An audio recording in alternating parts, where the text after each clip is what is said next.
hai nhóm xua cái sắp đó này bốn con ta hai miền con là con đấy nữa không miền này miền đây trồng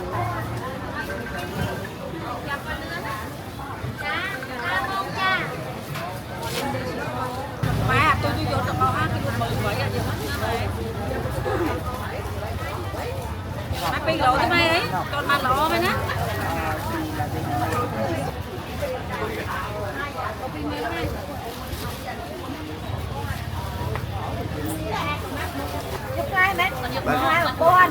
đâm con này mà vô dạ bò hai má là ăn bò của anh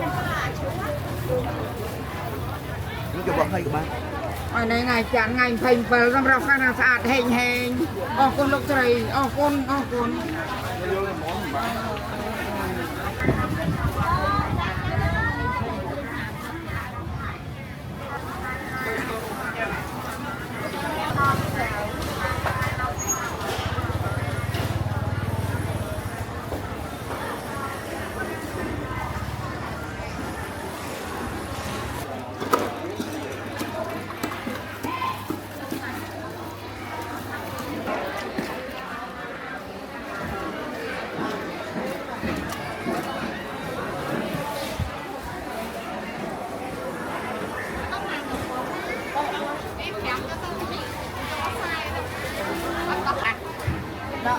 hai nhóm xua cái sắp đó này bốn con ta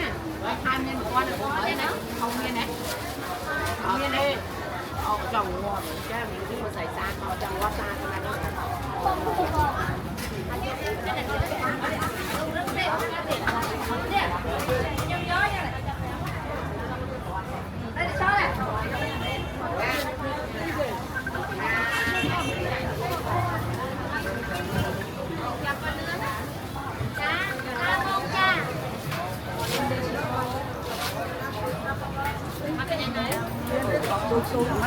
nó mai thì nó chọc hốt nón cái có dụng có lỗ mà không bảy con này em về mới được có nè con có đây này không còn đó đấy trong ai thua nó kia ăn nó phải sạch này hốt xong rồi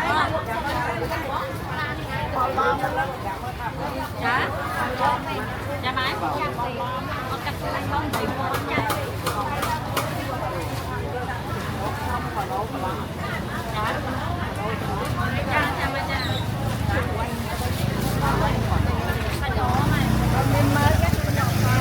chả cha mà cha ba tôi vô được bao ăn cái mười vậy là gì mất pin lỗ cho mày đấy còn mặt lỗ mày nhá mất pin lỗ đấy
จะเป็นตัวทอง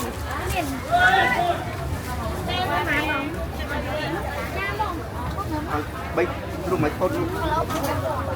มันไปใครนะ giúp ai bé còn giúp ai là con đám con này mà vô là bo hai má là ăn bo con này những cái bọc hay của ban thì bo đặt bay qua là màu mấy qua là màu xua rồi lo đi mà nó tới rồi nó hai mặt tôi không mong mua tha không tốt nào nó không nè tốt to mấy đây là mua à đắp lên mùi hả đắp lên mùi và ní bây giờ tôi gái nè nấu tù tôi chạy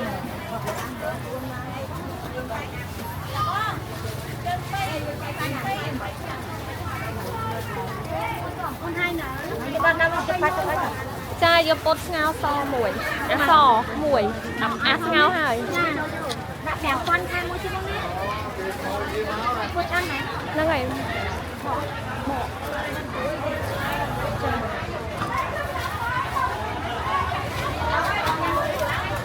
បានចាមិនបនទេនេះ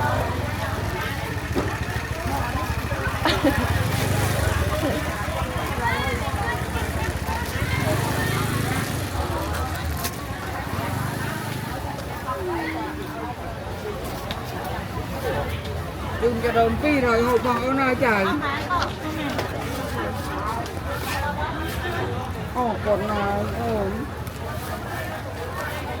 ở đây ngày chán ngày phình và làm rau khăn là sạch hèn con lúc trời con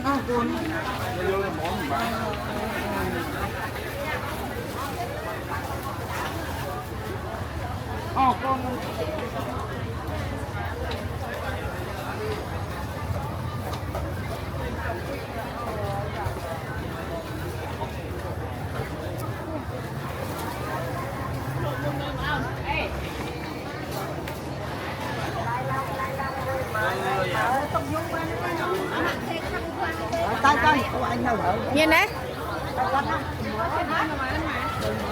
lô mà anh thử con mà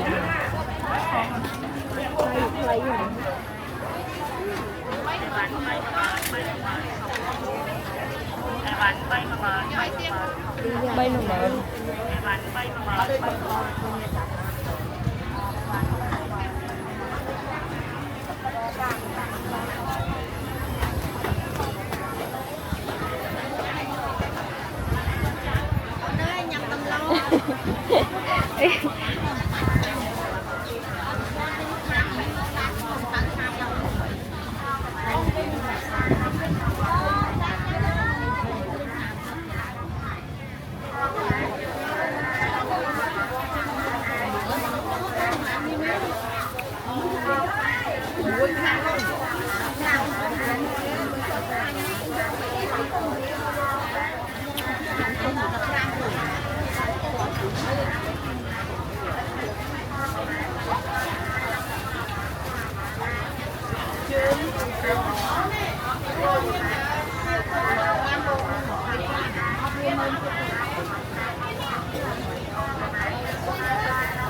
đấy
Lọ sờ lọ cái chai này tôi lọ chai coi bay thằng ó hả nè ó sao mà pe dùng bay mơ bia lọ chân đó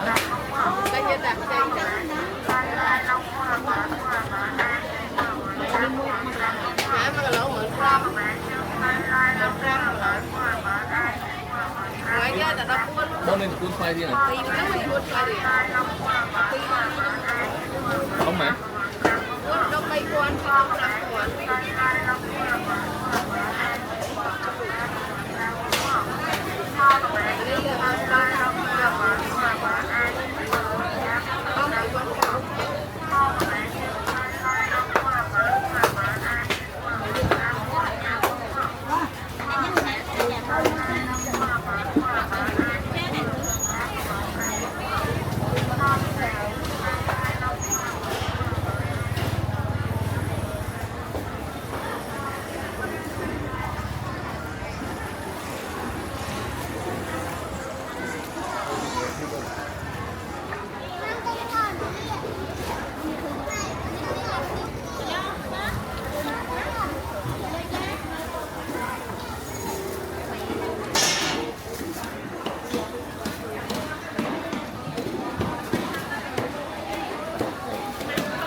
Mán cũng Quan trọng.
bán miếng tròn nữa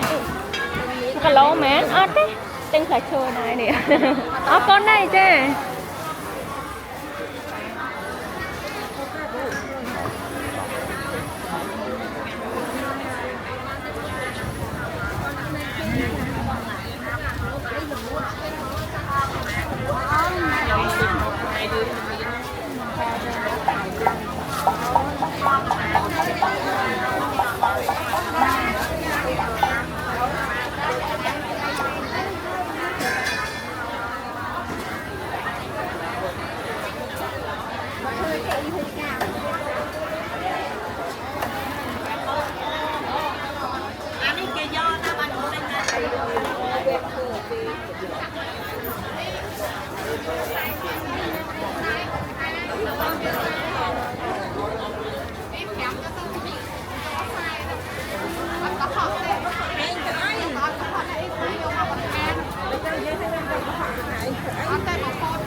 lọ một con hay giấy thân này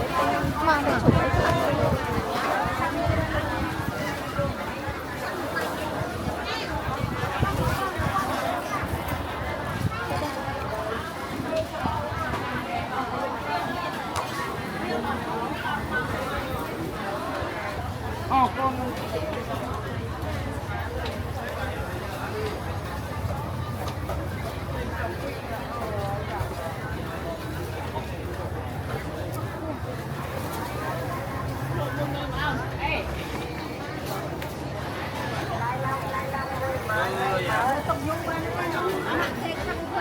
tay tay của anh đâu hả nhìn đấy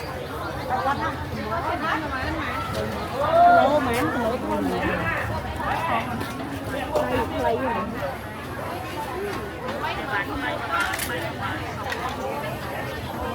bay nó mở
Hello? Đấy.